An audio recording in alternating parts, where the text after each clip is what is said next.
오늘 읽은 다니엘서는 다니엘이 무척 힘겨울 때를 기록한 성경입니다.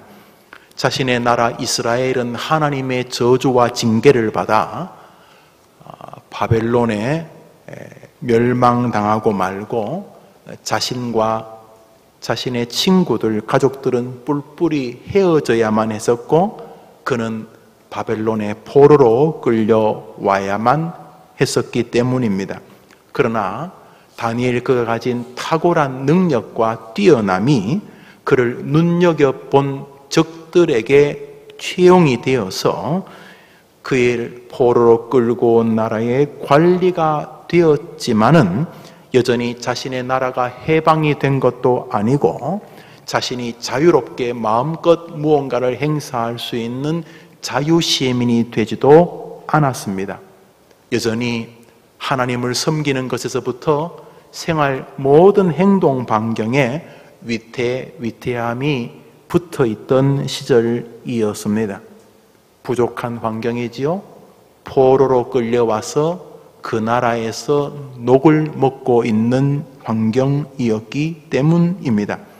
그럼에도 불구하고 그 포로의 삶을 살아가는 다니엘의 삶의 기조는 칙칙함이 아니었습니다.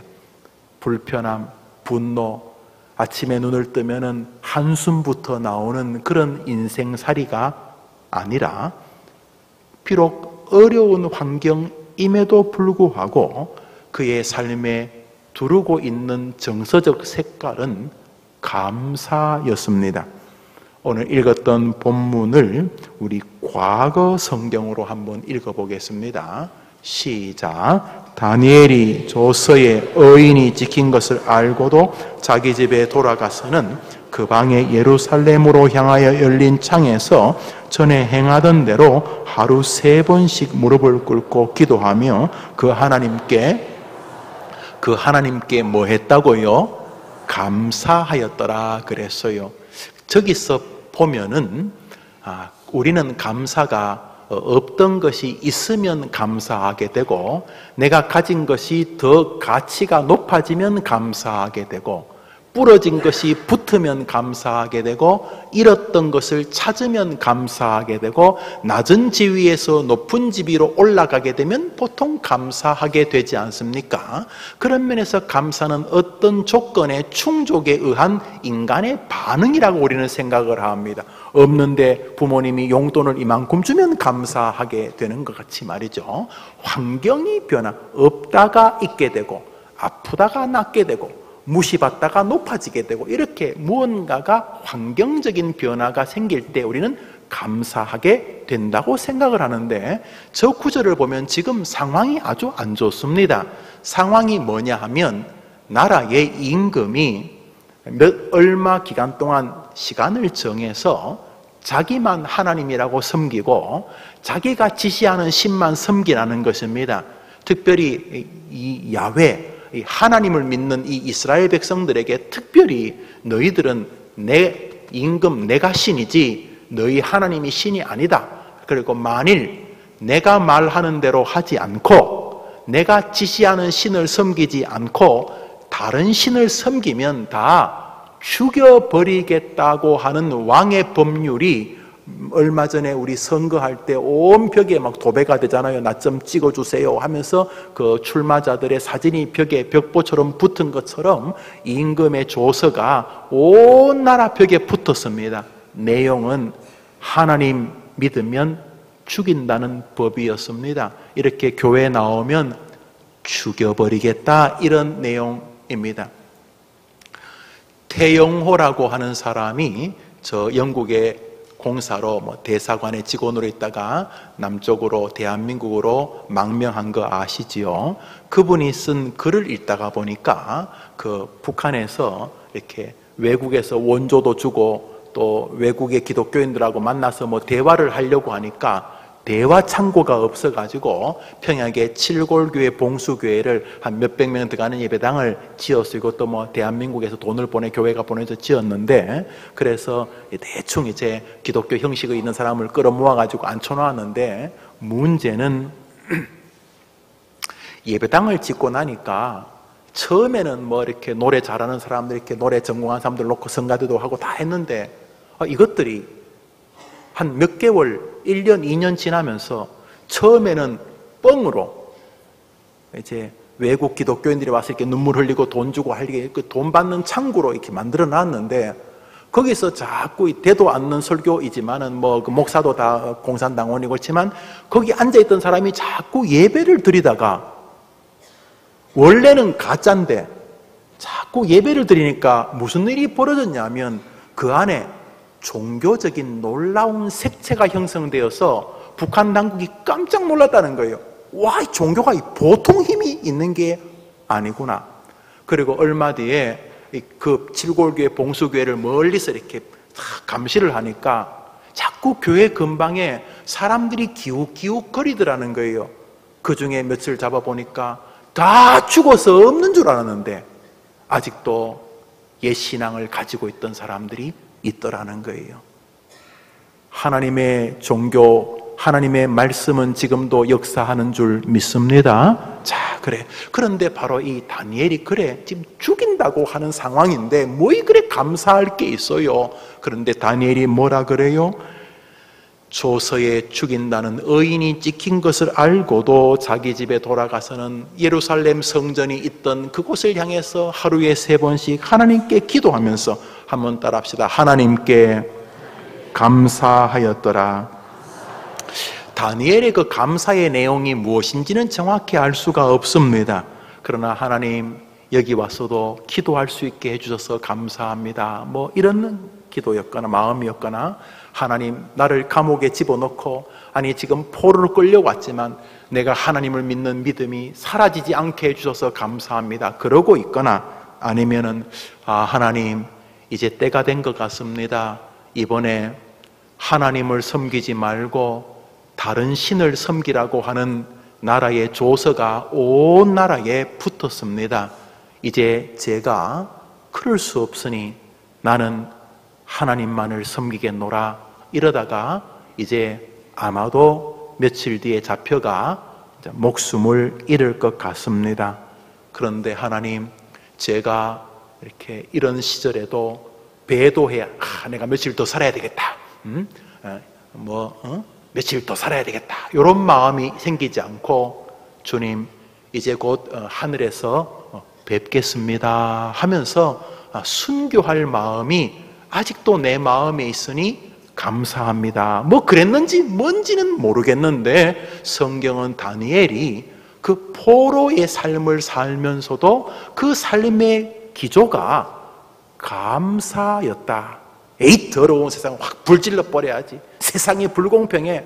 아침에 눈 뜨면 원망부터 하는 삶의 기조가 아니라 지금 상황이 참 안 좋은데 신앙적으로조차도 안 좋은데 이 사람의 삶의 색채가 감사였다라고 성경이 기록을 하고 있는 것입니다.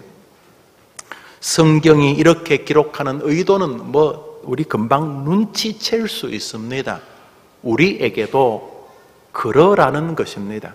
하나님께서 다니엘이 자기 골방에서 하나님께 감사하는 신앙을 우리에게 또박또박 기록하신 이유는 너희들도 세상살이가 만만하지는 않을 거다. 늙어가는 게 어디 만만하냐? 자식 뒷바라지하는 게 쉬운 건 아닐 줄 안다. 어디 투병생활하는 게 어디 만만하겠냐? 인생살이가 다 포로생활 같지? 그렇지.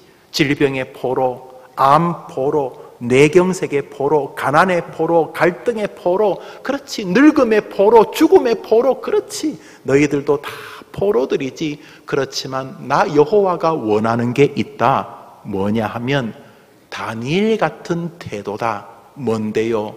여호와께 그럼에도 불구하고 감사하였더라 하는 것입니다. 하나님이 우리에게 요청하는 것은 그것입니다.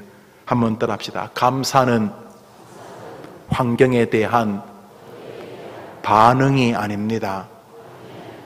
감사는 하나님에 대한 신앙입니다. 그러니까 여러분이 감사할 환경이 되면 감사하는 것은 죄송하지만 기독교적이지 않습니다. 불신자도 감사할 조건이 생기면 감사합니다. 아니, 집에서 기르는 강아지나 고양이도 자기들 마음에 감사할 일이 생기면 꼬리를 흔들고 좋아합니다. 감사하지 않던 환경에서 갑자기 감사할 환경이 생기면 감사하는 것을 오늘 성경이 말하는 게 아닙니다. 오늘 성경이 말하는 것은 감사할 환경이든 참 감사하기 어려운 환경이든 하나님을 믿는 믿음 때문에 감사라고 하는 신앙의 모습을 여호와께 보여달라 하는 내용입니다. 왜냐하면 감사가, 우리가 다니엘서를 다 알지요? 다니엘을 축복으로 만드는 대문이 되었기 때문입니다. 다니엘을 죽이려던 자들을 도리어 하나님이 심판하시고, 다니엘은 죽을 뻔했던 전보다 더 탁월한 하나님의 사람이 되어서 놀랍게도 다니엘을 포로로 잡아간 바벨론은 망해도 다니엘은 살아남습니다. 바벨론, 메데, 바사 세 나라가 지나가는 동안 나라들은 다 망해도 포로 다니엘은 여전히 우뚝 서서 그 나라들을 통치하는 놀라운 노예가 되게 해 주셨고, 다니엘을 통해서 다니엘을 포로로 잡아간 나라의 임금들이 다니엘의 하나님을 경배하라고 조서를 내리는 자리까지 그가 섰기 때문입니다. 한번 따라합시다. 감사는 축복의 문을 여는 열쇠입니다. 우리 시편 100편을 한 절 읽겠습니다. 읽읍시다. 시작. 시편 100편입니다. 시작. 감사함으로 그 문에 들어가면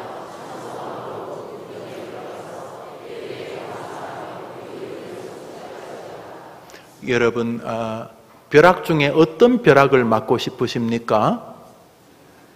다 알아, 빨리 말해요. 담벼락을 맞고 싶어요? 깔려 죽고 싶어요? 무슨 벼락요? 돈벼락. 예, 어떤 그 돼지고기집 이름이 돈벼락입니다. 돈벼락. 그 집에 가보니까 방석도 10,000원짜리를 크게 해가지고 만들어 놨습니다.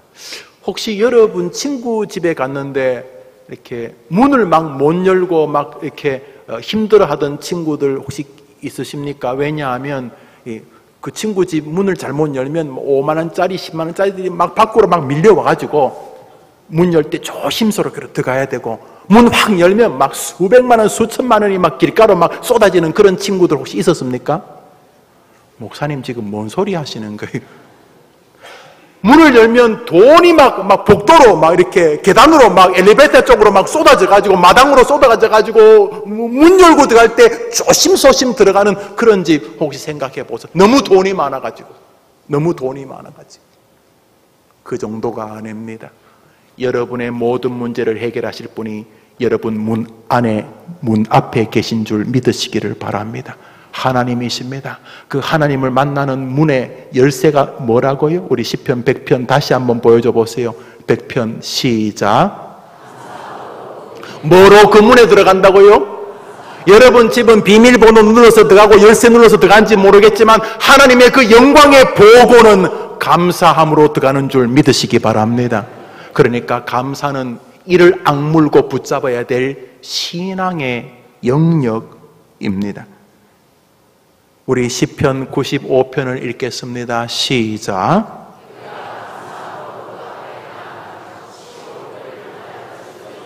하나님께 어떻게 나가자고요? 여러분, 대문을 그냥 열 수 없어요. 열쇠가 있어야 열리죠. 비밀번호를 눌러야 열릴 거 아닙니까? 우리가 하나님의 그 영광의 보고, 그 영광의 보물 창고로 들어가는 길이 감사라는 것을 잊지 마시게 되기를 축복합니다. 맥주절은 무엇입니까? 다시 한번 너하고 나하고 이 감사라는 관계로 정리되고 있는지 점검해 보자는 하나님의 손길입니다. 우리 한 번 더 할 거예요. 감사는 환경의 변화가 아닙니다. 감사는 하나님의 명령입니다. 우리 성경, 신약 성경을 한 절 읽겠습니다. 읽읍시다. 시작.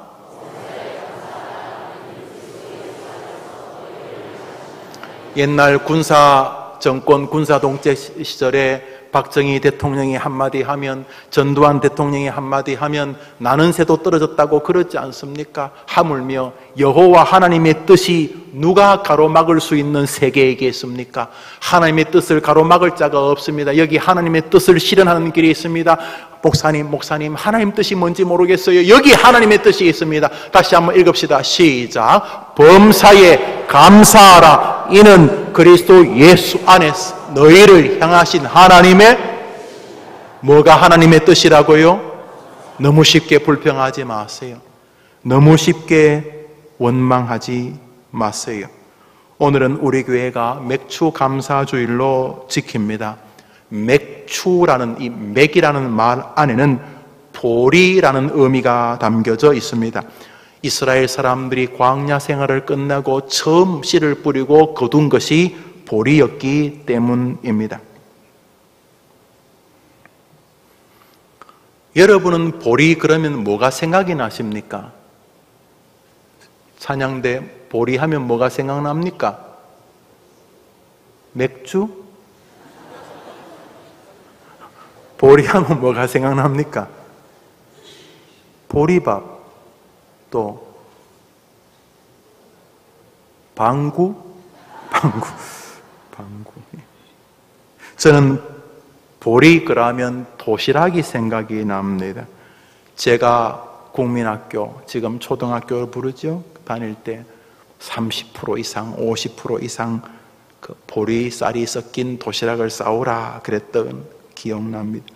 또 거친 보리개떡, 보리 짚으로 만든 여치집, 또 여름방학이면 참 주워오라 그래가지고 짜증이 났던 그 남의 밭에서 떨어진 줍던 보리 이삭, 또 보리로 만든 보리차, 보리밥, 뭐 그런 것이죠. 여러분 그 보리 수염이 여러분이 겨드랑이에 들어가면 어떻습니까? 굉장히 시원하죠? 보리 수염이 이렇게 겨드랑이에 들어가면 막 시원하고 재밌죠? 왜? 그건 또 아멘 안 하시네. 그거 안에 들어가면 무슨 일이 벌어집니까? 아이고 까끌까끌하고 뭐 불끈한 걸. 그렇죠. 그 보리 어떤 면에서 가난한 시절에 우리를 살린 음식이었습니다.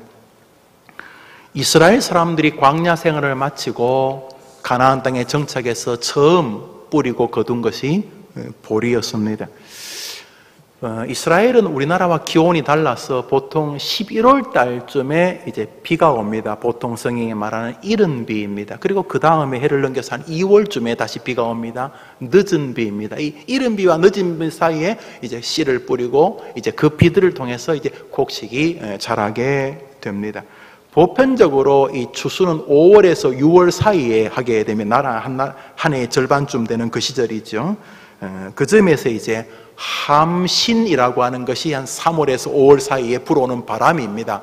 우리나라 연례 태풍같이 이스라엘은 그 4월, 3월, 5월 그 사이에 함신 기간이라 그래서 모래바람, 태풍이 세게 부는 시절이면 우리나라 여름 되면 태풍이 오는 것처럼 그 기간을 잘 넘기면 이제 추수를 무사히 하게 되는 것입니다.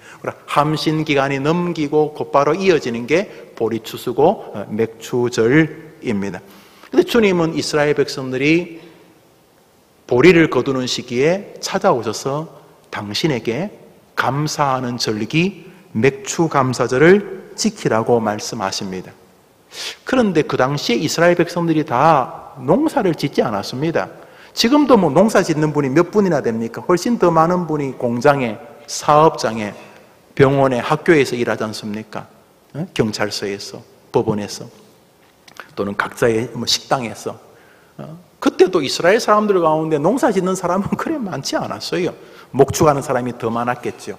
그런데도 불구하고 주님은 이스라엘 모든 백성들에게 보리를 거두는 시기에 주의 전에 나와 맥추절을 지키라고 말씀하셨습니다.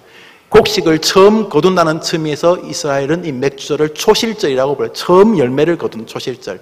또 6월절부터 한 50일 뒤에 이 거두는 시기가 6월절에서부터 한 50일 좀 뒤에 있다고 해서 오순절. 또 50일은 77, 49, 7일 7번 지난다 그래서 77절, 다 똑같은 말, 초실절, 맥추절, 오순절 다 똑같은 말입니다. 이것이 초대교회의 이제 출발점이죠. 여튼간에 이 맥추절을 지키라고 온 이스라엘 백성들, 보리 농사도 안 하는데, 지금 2018년도에 나는 뭐 보리 좋아하지도 않고 보리 먹지도 않고 나는 뭐 보리 씨를 뿌려본 적도 없는데 왜 해림교회에 나보고 맥추절을 지키라고 하느냐? 예, 그때도 그랬어요. 그때도 농사 짓는 사람 몇 안 되었어요. 그런데 이스라엘 모든 백성들에게 하나님이 맥추절을 지키라고 그랬습니다. 왜냐하면 맥추절은 한 해의 중간을 정산하는 의미이기 때문입니다. 지난 6개월 동안 참 파란만장한 일이 있었지. 나에게, 나의 가정에, 우리 교회에 참 파란만장한 일이 있었지. 그러나 돌아보니 하나님의 은혜이셨구나. 지난 6개월도 하나님이 도와주셨으니 남은 6개월도 하나님이 도와주실 줄 믿습니다 라며 감사의 인생관을 가지도록 주님이 우리에게 강제적으로 다니엘처럼 복을 받도록 감사 생활을 요청하시는 것이기 때문입니다. 우리 출애굽기 23장을 한 절 읽겠습니다. 출애굽기 23장입니다. 읽읍시다. 시작.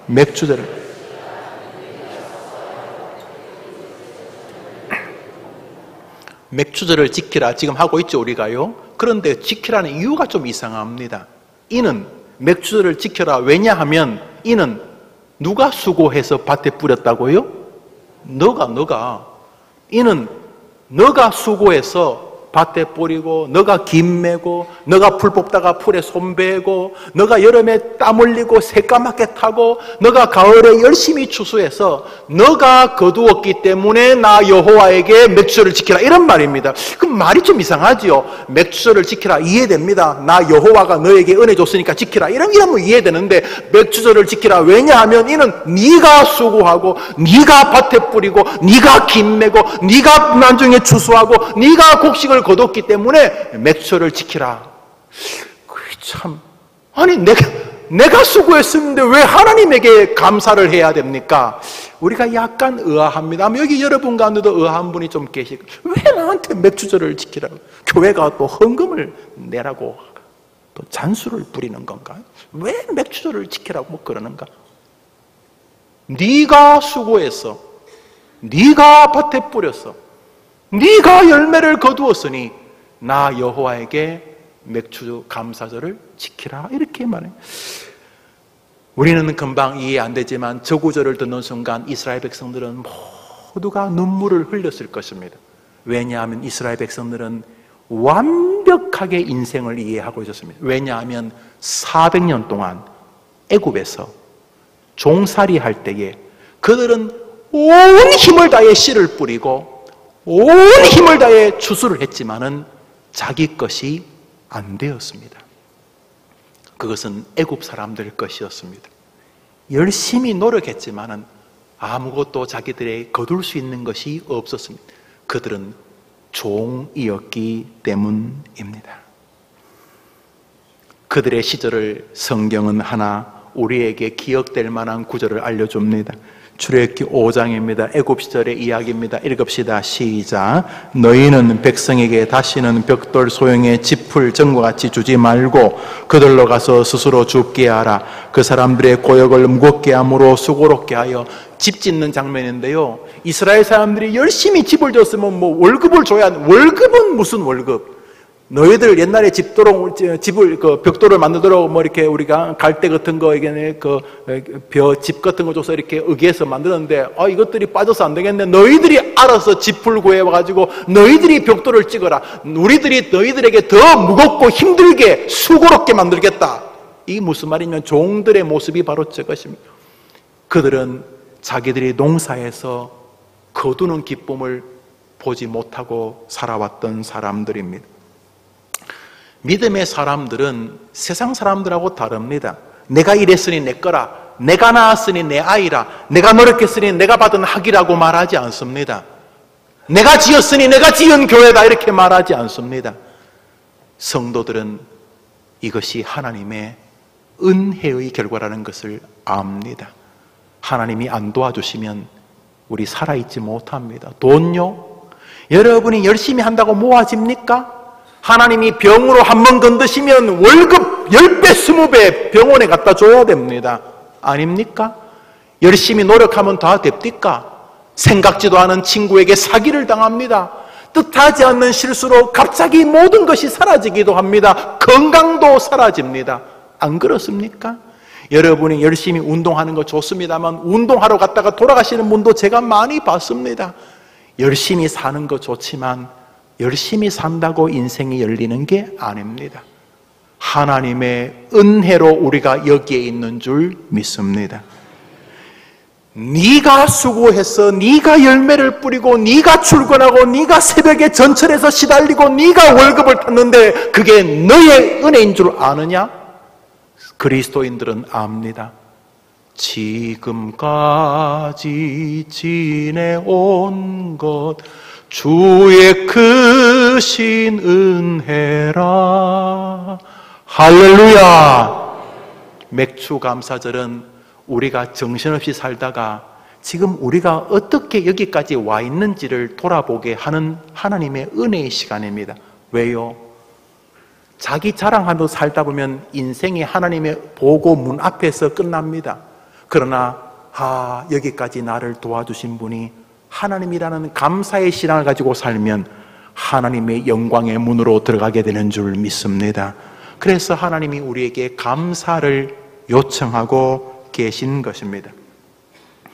하나님은 이스라엘 백성들이 지금까지 살아가는 특별한 시절만이 아니라 전쟁에서 홍해를 가르고 반석에서 물이 나오고 하늘에서 만나가 내리는 이런 기적만이 하나님의 은혜가 아니라 일상의 삶, 씨를 뿌리고 출근하고 학교를 다니고 월급을 받고 월급을 주고 오늘도 건강하게 내가 내 걸음을 걸어서 이 교회에 나오는 이런 모든 삶의 여정이 하나님의 은혜의 결과인 줄 알고 하나님께 감사하는 삶을 살기를 원하여 맥주절을 이 한 해의 중턱에 지키라고 하는 줄 믿으시기를 바랍니다. 한번 따라합시다. 지금까지 지내온 것 하나님의 은혜입니다. 동시에 맥주절은 또 하나의 은혜를 가지고 있습니다. 우리 신명기 16장 맥주절에 관한 말씀입니다. 읽읍시다. 시작. 너는 7일 동안 내 하나님 여호와 앞에 절기를 지키고 내 하나님 여호와께서 내 모든 물상과 내 손을 댄 모든 일에 복 주실 것을 인하여 너는 온전히 즐거워할지니라. 저기 맥주절을 지키라는 말이 있는데 그 밑부분의 말이요. 밑부분에 이렇게 되어져 있습니다. 한번 따라합시다. 너는 내 모든 물상과 내 손을 댄 모든 일에 복 주실 것을 인하여 기뻐할지니라. 복 주실 것이라는 말은 과거형이 아닙니다. 맥주절은 지금까지 도와주신 것 감사합니다 라고 하는 신앙만 요구하는 게 아니라 우리는 맥주절 앞에서 다시금 하나님, 지금까지도 하나님이 나를 도와주셨으니 예수 그리스도까지 아끼지 아니하고 내어주신 그 사랑으로 앞길도 하나님이 지켜주실 줄 믿습니다 라고 하는 현재와 과거만이 아니라 미래의 삶까지 감사하는 한 해의 중턱의 감사의 신학을, 감사의 신앙을, 감사의 교리를 점검하게 하시는 하나님의 손길입니다. 저기 복 주실 것이라는 단어 에바레크타라고 하는 것은 미래형 분사입니다.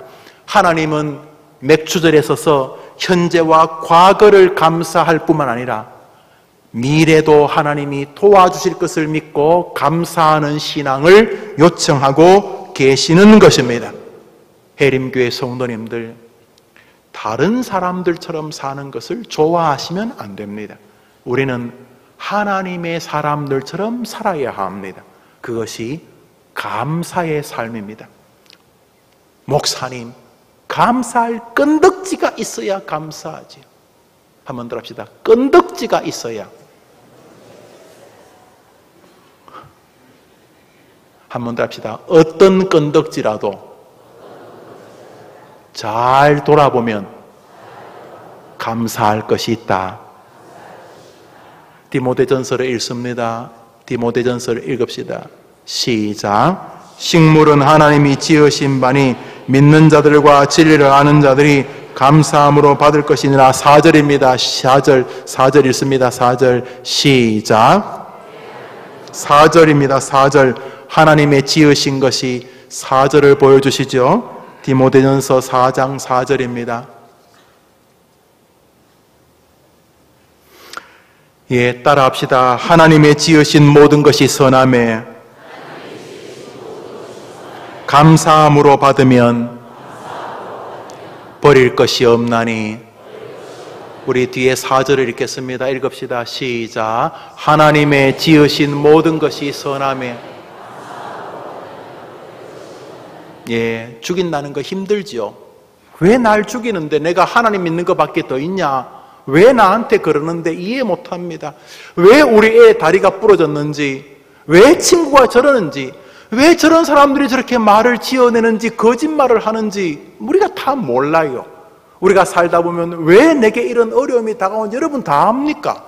여러분 다 모르잖아요. 그런데 한번 들읍시다. 하나님의 지으신 모든 것이 선함에 감사함으로 받으면 버릴 것이 없나니. 여러분, 버리는 건 쓰레기면 쓰레기, 못 쓰는 겁니다. 버릴 것이 없다는 말은 누가 보배를, 금은, 다이아몬드를 버리겠습니까? 그런 것처럼 여러분이 이 땅을 살면서 이해 안 되는 게 없잖아. 있어요. 다니엘처럼 죽인다는 거예요. 이해가 안 되지요. 그러나 그 또한, 한번 더 합시다. 그 또한 하나님의 뜻이 계실 거다. 감사함으로 받으면 복이 되는 줄 믿습니다. 믿으면 아멘 해보시죠. 사랑하는 여러분, 조서의 의인이 지킨 것을 알고도 다니엘은 하나님 앞에 감사의 신앙을 보입니다. 이 사람 알았습니다. 뭘요? 감사함으로 받으면 버릴 것이, 이 말은 감사함으로 받으면 그것이 나를 결코 망하게 하지 않나니. 여러분, 얼마나 많은 사람들이 위기의 시절을 감사함으로 받아 그 위기를 딛고 더 멀리 도약합니까? 여러분 주변에 성공한 사람들은 다 고난의 시절을 멋지게 통과했던 사람들입니다. 도리어 인생의 고난을 자신의 인생의 자양분으로 삼았던 사람들입니다.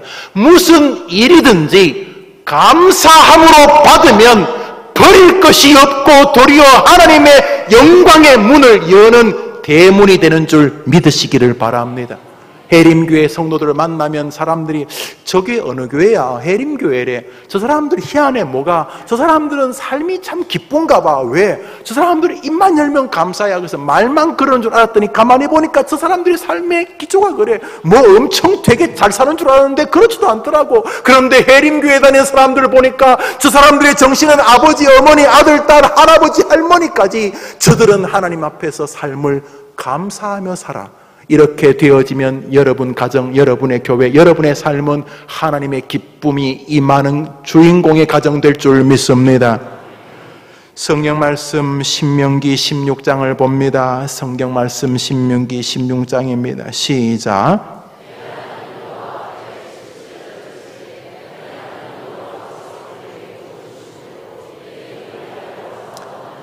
사랑하는 여러분, 감사에는 진실과 마음과 정성이 담겨야 합니다. 다니엘은 자기의 생명을 드리며 하나님께 감사했습니다. 예, 주님, 저를 죽인다고 하네요. 하나님을 섬기면 저를 죽인다고 하네요. 그러나 주님, 제가 그냥 죽지 않고 순교하며 하늘나라 가면서 죽게 해주시는 줄 압니다. 순교의 제물 되게 해주셔서 감사합니다. 그랬는지 여튼간에 다니엘은 지금 목숨을 걸고 감사하고 있습니다. 여러분, 하나님 앞에 감사는 진실과 정성과 마음이어야 합니다. 저 성경 구절을 보십시오. 내 하나님 여호와 앞에 77절 바로 맥추절을 지키되 내 하나님 여호와께서 내게 복을 주신 대로 내 힘을 헤아려 자원하는 예물을 드리고. 이것은 꼭 헌금만을 말하는 게 아닙니다. 뭐 헌금도 마찬가지지만. 우리 다음 구절 한 절 읽겠습니다. 신명기 16장 17절을 읽읍시다. 17절을 읽습니다. 시작. 각 사람이 맥추절을 하나님께 감사하라고 하시면서 주님은 자꾸 자신에게 마음을 바치라고, 아마 곡식이거나 아마 뭐 헌금이거나 물질이거나 뭐 그런 것이 되겠죠. 여러분, 시간, 여러분의 마음, 또 여러분의 물질, 여러분의 정성, 주님은 여러분이 하나님께 감사하는 것이 진실인지를 보기를 원하고 계십니다. 우리가 아무래도 더 이상 곡식을 가지고 오긴 어려우니까, 또 이 시대가 돈을 중심으로 생활하고 있으니까 우리가 뭐 보물이 있는 곳에 마음이 있다고 우리의 정성을 대부분 돈으로 표현하게 됩니다. 부모님에게도 그렇고 또 동료들에게도 그렇고, 그렇죠? 뭐 교회도 마찬가지입니다. 교회에 헌금하는 거 말입니다. 오늘처럼 이렇게 맥주 감사 헌금처럼 이렇게 헌금하는 거 말입니다. 만일 이 교회에 헌금하는 것이거나 이렇게 절기 시절에 헌금하는 것이 불편하신 성도님이 계시다면 저는 분명하게 말씀드릴 수가 있습니다. 결코 바람직한 믿음의 태도가 아니라는 것을. 헌금이라고 하는 것 말이죠. 이 물질 생활 다 압니다. 돈 때문에 뭐 가족 간에 뭐 죽이기도 하지 않습니까? 형제지간 뭐 친구가 갈라지는 건 말할 것도 없고. 이 헌금 생활은 말이죠. 긴 말할 거 없이 예, 하나님이 내 주인 맞습니다 라고 하는 신앙의 태도입니다. 11조가 뭡니까? 예, 하나님이 내 생명, 내 신앙, 내 일상의 삶, 내 모든 것의 주인이고, 지난 한 달 동안 내가 열심히 노력한 것도 하나님의 은혜였고 하나님의 은총의 결과였습니다라고는 신존재에 대한 인정과 하나님이 나를 계속 지켜주시기를 바라는 고백인 것이죠. 그래서 성도는 반드시 헌금 생활, 그것도 건강하고도 즐거운 헌금 생활을 하셔야 합니다. 할 수만 있다면 아이들에게 어릴 때부터 돈이 생기면 헌금하는 것을 가르쳐야 합니다. 그 일을 어릴 때부터 계속 가르치셔야 합니다. 그래요. 어릴 때부터 아이가 헌금 안 하고 그 돈 모아서 대단한 부자 될 줄 아십니까? 걔네들이 직장을 다니고 인생의 30, 50, 60 되면서 그 몇 푼 헌금 안 하고 하나님께 드리는 거 이렇게 뭐 띵땅 하면서 자기 삶을 살면 여러분의 아이들이 엄청 잘 살 것 같습니까? 경제적으로? 헌금 생활은 어릴 때부터 반드시 가르쳐야 하는 것입니다. 할 수만 있다면 부모님들이 헌금하는 일을 정말 기뻐하시고 설레어하시고 월급을 타거나 농사를 지었거나 뭐 이렇게 집을 팔거나 여튼간에 여러분이 돈이 생기면 아이들 다 모아놓고 하나님 앞에 헌금하는 즐거움을 가르쳐야 됩니다. 집 10채 100채 남겨주는 것보다 훨씬 더 탁월한 하나님의 보고 앞에 아이를 세우는 길이기 때문에 그렇습니다. 저는 목사입니다. 저는 모든 면에서 교인들에게 모범을 보여야 된다는 강박관념이 있습니다. 거의 모든 목사가 그렇겠죠. 그 중에 하나가 헌금입니다. 저는 헌금 생활도 교인들에게 모범을 보여야 된다는 굉장히 강한 강박관념이 있습니다. 가끔 그런데 놀라운 것은 선배, 주로 은퇴하시거나 은퇴 즈음에 있는 목사님들과 대화를 하면 그분들은 제게 이렇게 말합니다. 김 목사, 너무 교회 헌금 많이 하지 마. 헌금할 돈도 별로 없겠지만 헌금 많이 한다고 교인들이나 뭐 장로님들이 좋아하는 거 아니야.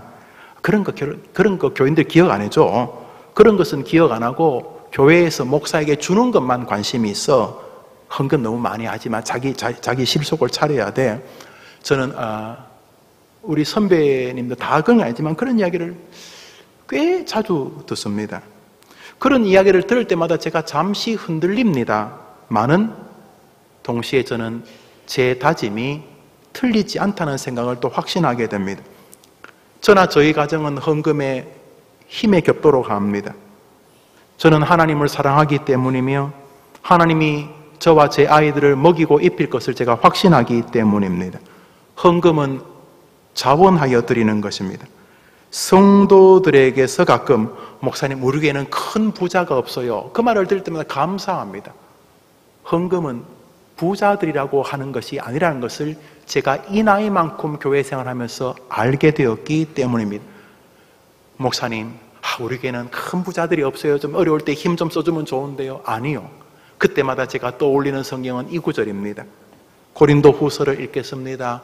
고린도 후서 읽읍시다. 시작. 형제들아, 하나님께서 마게도냐 교회들에게 주신 은혜를 우리가 너희에게 알게 하노니 환난의 많은 시련 가운데서 저희 넘치는 기쁨과 극한 가난이 저희로 풍성한 연보를 넘치도록 하게 하였느니라. 마게도냐 교회를 자랑하면서 뭐냐 하면 마게도냐 교회 성도들은 극심한 가난으로 인하여 풍성한 연보를 넘치도록 하나님이 하게 하셨다는 것입니다. 가난이 더 헌금하게 했다는 것입니다. 헌금은 하나님을 향한 감사의 결과인 줄 믿으시기를 바랍니다.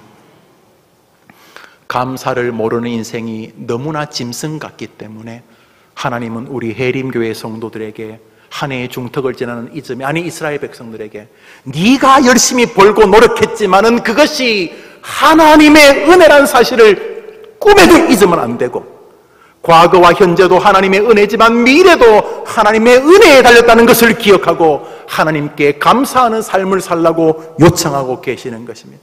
교회할 때 단 10,000원이라도 감사헌금 하시려고 노력하십시오. 아니 5,000원이라도, 아니면 1,000원이라도 하나님께 감사할, 범사에 하나님께 감사할, 이게 헌금만이 아닙니다. 말로 생각으로 목사님 고맙습니다, 목사님 이런 좋은 교회, 아이고 성도님 감사합니다, 이렇게 좋은 성도님과 목회하게 해서 감사합니다, 아이고 장로님 감사합니다, 아이고 집사님 감사합니다. 온 교회가 감사의 물결에 휘달리는 교회가 되기를 진심으로 축복합니다. 그게 하나님이 지금 맥주절에 원하시는 것이기 때문입니다. 하나님은 성도의 두드러진 특징이 감사라면 하나님이 싫어하고 하나님이 징계하시고 멸망에 임박한 사람들의 특징은 감사치 않는 것이라고 말합니다. 디모데후서를 한 절 읽겠습니다. 디모데후서 읽읍시다. 시작.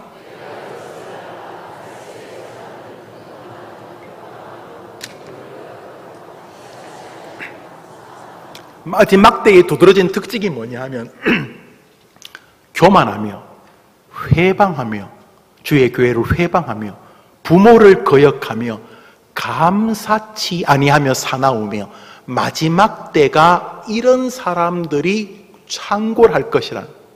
해림교회가 저런 사람들이 창궐하는 교회가 아니라 감사하고 겸손한 사람들이 창궐하고 부모님을 공경하고 온유한 사람들이 가득한 교회가 되기를 진심으로 축복합니다. 리차드 십스라고 하는 청교도는 감사는 천국에 들어가는 열쇠라고 말했습니다. 신분증이라고 말했습니다.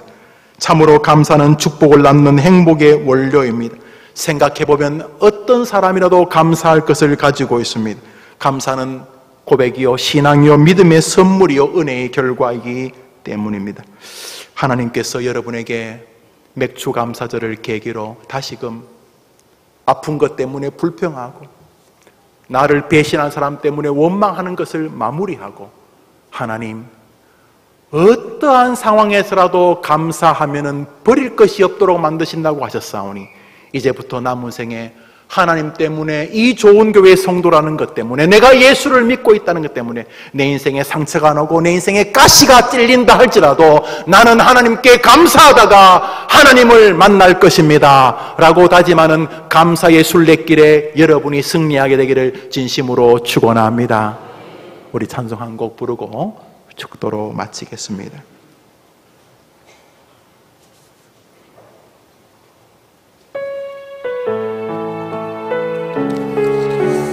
그렇죠. 우리 갈 길이 이것입니다. 날 구원하신 주 감사, 모든 것 주심 감사, 지난 추억이 내 감사, 주 내 곁에 계시네. 향기로운 봄철의 감사, 외로운 가을날 감사, 사라진 눈물도 감사, 나의 영혼 평안에 응답하신 기도 감사. 그렇지만 거절하셔도 더 좋은 거 주실 줄 믿습니다. 애처로 높은 난 감사, 모든 것 채우시네. 아픔과 기쁨도 감사, 절망 중 위로 의로 감사 승량 못할 크신 감사 크신 사랑 감사해 길가에 장미꽃 감사 살다 보면은 가시에 찔리기도 하지요. 그렇지만 모든 것을 감사함으로 받으면 버릴 것이 없는 축복이 되어집니다. 원망은 가라, 좌절과 절망도 가라, 심체와 냉소도 가라. 오 감사여 우리에게 오라. 내일의 희망을 감사 영원토록 우리 길가의 장미꽃 길가에 장미꽃 감사 장미꽃 우리 다 같이 자리에 일어나십니다. 따스한 가정 희망 주신 것 감사 기쁨과 슬픔도 감사 하늘 평안을 감사 내일의 희망을 감사 영원토록 감사해. 할렐루야. 이 시간 한번 잠시만 기도하겠습니다. 두 가지입니다. 하나는 형편과 여건이 감사할 뻔했는데도 감사 안 하고 살았던 사람들, 또 반대로 이건 당연히 불평해야 돼, 이거는 당연히 원망해야 돼 하는 생각 때문에 감사를 잃었던 사람들 내려놓고 감사함으로 받으면 반드시 그것은 축복이 된다는 말씀 기억하고 남은 생에 영적으로 정신적으로 행동으로 입술로 물질로 삶으로 감사하게 해 주시옵소서. 한번 기도 제목이고, 또 한 가지, 여러분 이 목사를 좀 도와주십시오. 초대교회 집사 안수 집사를 세운 이유는 베드로와 야고보 요한 같은 사도들이 말씀 전하고 기도하는 목양에 온 힘을 다할 수 있도록 세워진 것입니다. 저 김 목사님 내가 좀 도와드려야 되겠다 그러면 이미 성령님이 여러분 마음에 함께 하시는 것입니다. 안수 집사님과 권사님으로 교회에 충성되는 기도의 백성들이 되어지도록, 그런 귀한 일꾼들이 세워지도록 한번 기도해 주시기를 바랍니다. 다 같이 기도합시다. 하나님 아버지, 원망의 시절입니다. 어린아이들의 입술에도 원망이 가득합니다. 옛날보다 충분히 잘 사는데 원망합니다. 많이 배웠는데 원망합니다. 남이 나보다 더 가졌다고 원망합니다. 내가 남보다 못하다고 원망합니다. 내 뜻대로 안 된다고 원망합니다. 이 시대는 원망의 시절입니다. 끊임없이 저주합니다. 이 시대는 비난의 시대입니다. 냉소의 시대입니다. 야유의 시대입니다. 오 주님, 그 망하고도 망할 것 같은 삶에서 우리를 건져주셔서 대림교회 성도 되게 하신 줄 압니다. 주님, 이 교회에서 우리의 삶이 마감되어 하나님을 뵙는 그날까지 기뻐도 장미꽃 같아도 때로는 찔리는 가시밭길 같아도 믿음으로 감사하며 신앙의 길을 다 걸어가도록 도와주시고 귀한 목회의 동력자들 세워지게 하옵소서.